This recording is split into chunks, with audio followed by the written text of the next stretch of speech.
Demonstration, I'll examine network traffic looking for security incidents.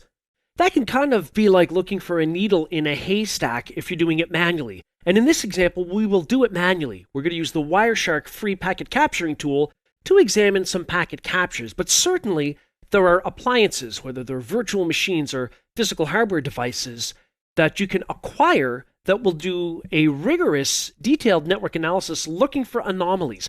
Often, though, you're going to have to feed it what is normal on your network, a security baseline, before it can determine what is suspicious. So here, I've got a packet capture taken previously. And this is something you might do periodically, kind of like a random spot check. Just start packet captures on networks where you're allowed to do that.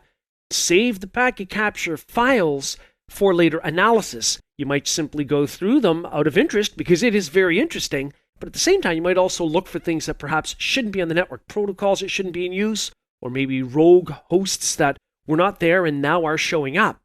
So here in Wireshark, as I manually peruse through this packet capture, I might come across things that look suspicious, such as IP addresses that don't normally fit the profile of what is on our network. For example, here I've got a source IP address of 1.1.1.1.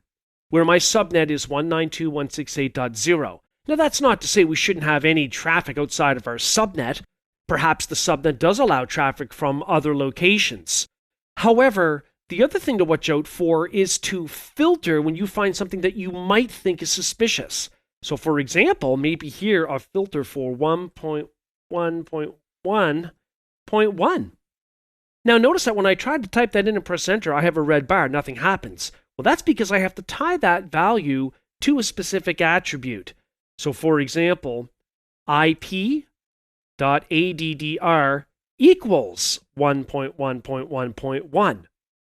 So Wireshark has its own little syntax. Now we can see that we've filtered out the list and we're only seeing 1.1.1.1. And if we select one of these packets, we can then start to break down the packet headers here, where in the Ethernet header, we can see the source and destination MAC addresses, the hardware addresses, the IP header, Internet Protocol, where we can see things like time to live, the TTL value, which is normally decremented by 1 each time the transmission goes through a router, so it doesn't go around the internet forever. There are other fields too in the IP header, but here in the TCP header, we can see the destination port here is 80.